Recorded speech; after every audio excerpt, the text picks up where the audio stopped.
Hai semua, kembali lagi bersama saya Waradia Puji Handika NIM 1809 10 10 10 23 yang menempuh mata kuliah Etnopolitik A2 dengan dosen pengampu Bapak Hones Dodi Molasi SOS MA.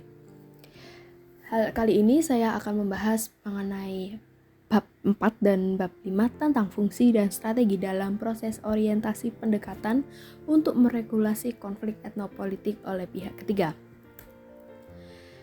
Yang pertama kali akan saya bahas yaitu chapter 4 mengenai fungsi dan strategi pihak ketiga dalam konflik etnopolitik. Nah, terdapat tentang peran pihak ketiga, yaitu pertama relasi. Relasi beberapa dari perselisihan konflik ini tentunya berdasarkan sejumlah aktor konfliktual dari benturan kepentingan dan perselisihan sumber daya melalui pengalaman dominasi kekerasan sepihak atau multisisi dan perbedaan ideologis serta pertikaian atas nilai norma maupun keyakinan. Yang kemudian yaitu adanya pihak oposisi, di antaranya partai-partai telah didefinisikan secara etnis seringkali nampak begitu menyeluruh sehingga tidak mungkin konflik dapat diredakan tanpa adanya partisipasi dari para aktor yang tidak terlibat di dalamnya. Maka hal tersebut dikenal dengan istilah pihak ketiga. Di sini pihak ketiga dapat berupa lembaga pemerintah atau non-pemerintah dan individu atau kelompok individu yang tidak terlibat setidaknya secara langsung dalam konflik. Akan tetapi jika kesepakatan masih kurang terkait dengan peran dan fungsi yang tepat, maka harus dijalankan oleh pihak ketiga supaya menghasilkan efek perdamaian yang berkualitas. Nah, berikut ini contoh gambar peran pihak ketiga yang saling memiliki keterkaitan antara satu sama lain. Nah, selanjutnya adanya fasilitas. Dalam fasilitas di sini terdapat fungsi dari pihak ketiga. Yang pertama, pihak ketiga dapat mengetahui kemauan dari pihak-pihak yang bersengketa untuk mencapai penyelesaian konflik yang telah disepakati bersama. Kemudian, yang kedua, adanya faktor penentu keberhasilan intervensi konflik. Dan yang ketiga, bersifat netral sebagai pihak penengah, seperti gambar di bawah ini. Dan yang keempat, menguji hubungan kekuasaan antara pihak berkonflik yang akan mengakui penyelesaian konflik. Oke, next slide yaitu strategi dari pihak ketiga dalam konflik etnopolitik. Yang pertama, strategi pertama yaitu mediasi non-direktif. Dalam strategi ini mencakup bidang yang terkait dengan subjek dan juga objek permasalahan. Kemudian, dalam fase negosiasi atau mediasi yang sebenarnya pihak ketiga juga berusaha untuk berinteraksi secara langsung melalui pola sedemikian rupa, sehingga interpretasi yang berbeda dari konflik muncul lebih jelas ke masing-masing pihak dan oposisi yang saling bertentangan, ialah mengenai kepentingan, nilai norma, dan kebutuhan terkait identitas yang mendasari cerminan konflik. Strategi yang kedua yaitu mediasi direktif. Strategi mediasi direktif dimiliki oleh bidang yang berhubungan dengan objek, di mana pihak ketiga lebih tertarik untuk mencapai penyelesaian melalui material konflik tersebut dan berjanji untuk memastikan proses mediasi yang efektif. Sehingga tindakan tersebut dapat memberikan tekanan untuk membujuk pihak yang berselisih dalam menunjukkan fleksibilitas dan dapat memberikan saran mengenai hal-hal material yang dipersengketakan. Oleh sebab itu, hal tersebut dapat menciptakan insentif guna mengimplementasikan saran-saran tersebut atau saran-saran dari pihak ketiga. Nah, selanjutnya adanya proses transformasi.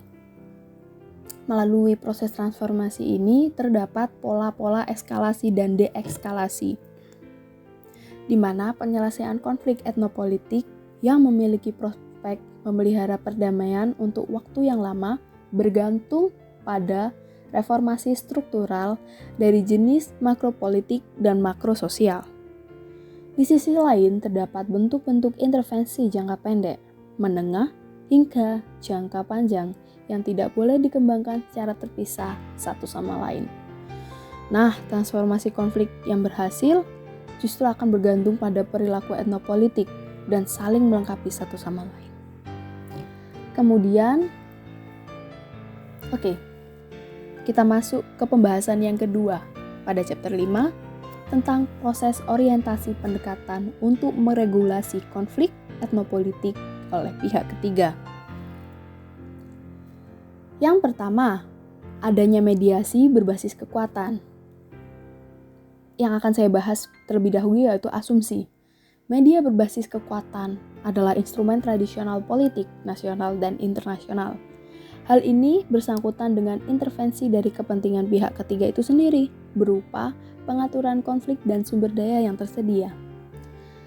Dari keseluruhan terdapat mazhab realis yang perlu kita ketahui. Mazhab tersebut berfungsi sebagai aktor rasional, di mana mereka bertindak semata-mata atas dasar kepentingan mereka sendiri. Nah, mazhab realis ini juga memiliki tujuan dalam mempengaruhi keamanan, kekuasaan, dan kemakmuran individu atau kelompok yang berkonflik. Slide selanjutnya yaitu mediasi sebagai keberhasilan pemecahan masalah atau bisa disebut resolusi konflik atau juga sering kali disebut win-win solution. Gerakan ini bertujuan untuk mengembangkan alternatif penyelesaian konflik berbasis kekuasaan dan pengaturan murni dari peradilan konflik. Mediasi berupa dari adanya kritik terhadap bentuk-bentuk pemerintahan tradisional, otoriter, dan birokratis dari pengaturan konflik yang notabene masih intramasyarakat. Kemudian, perlunya implementasi melalui kampanye hak-hak sipil dan gerakan sosial lainnya guna menghapus ketidakadilan sosial dan pengurangan ketidakseimbangan kekuasaan.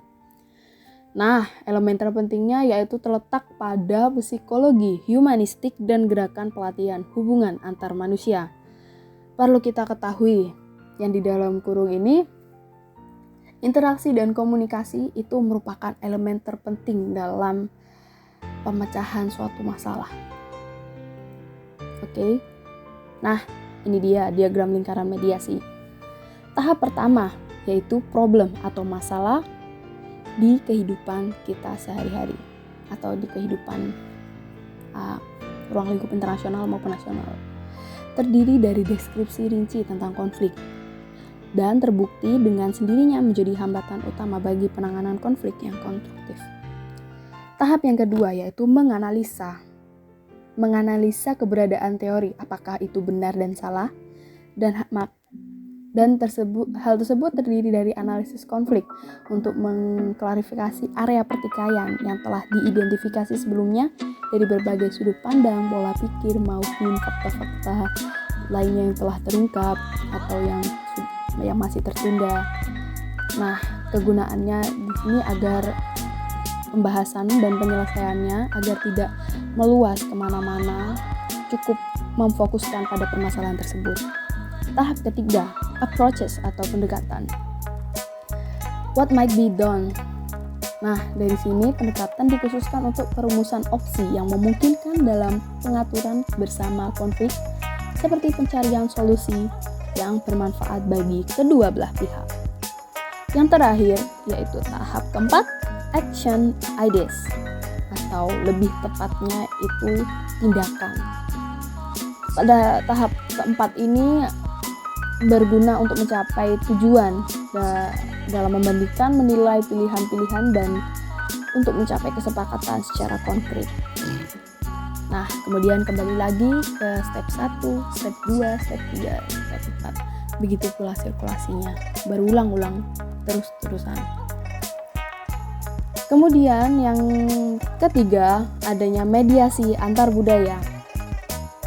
Konflik adalah fenomena yang terjadi secara universal.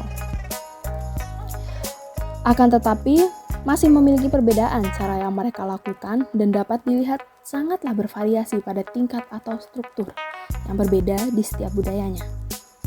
Nah, menurut pembahasan jurnal ini, Dalam budaya individualistik, konflik dipandang sebagai ketegangan antar individu yang harus segera diselesaikan dan sebagai suatu peraturan dengan memecah sebuah konflik menjadi unit-unit yang lebih kecil. Kemudian konflik memainkan peran penting dalam pencapaian tujuan. Nah, cara yang mereka lakukan yaitu cenderung spontan, konfrontatif, dan membentuk pertukaran bilateral antara mereka yang terkena dampak langsung. Hal itu semua berfungsi sebagai ekspresif yang setidaknya sama pentingnya dengan fungsi instrumental. Selanjutnya, yaitu resolusi konflik secara interaktif. Di sini bisa melalui media diplomasi, jalur kedua, yang dinilai dapat memperluas konsep resolusi konflik secara interaktif dan efisien.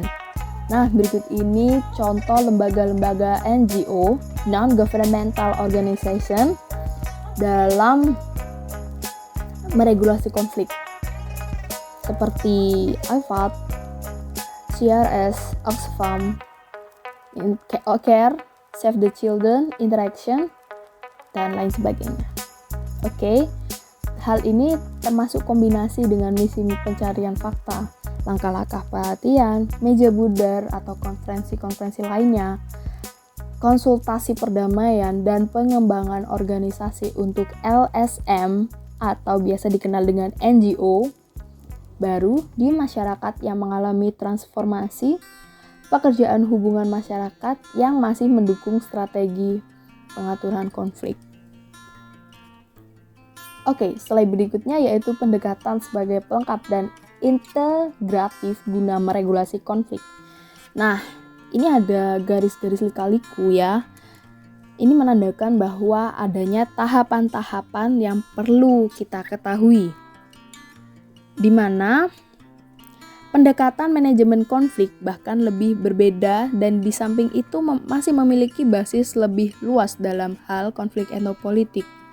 Dalam realitasnya, terdapat 5 fitur pendekatan yang dapat menggambarkan dan menganalisis dinamika konflik etnopolitik. Salah satunya di gambar ini. Yang pertama, yaitu mengembangkan skema untuk digunakan organisasi dalam penyelesaian konflik. Yang kedua, yaitu membuat penyesuaian tertentu dalam mentransfer tindakan ke konstelasi konflik etnopolitik secara kompleks. Dan yang ketiga, menekankan keamanan dalam penanganan konflik. Yang keempat, memiliki gagasan terkait eskalasi konflik guna mengikuti jalur unilinear yang tidak dapat dibuktikan asal muasal terjadinya konflik.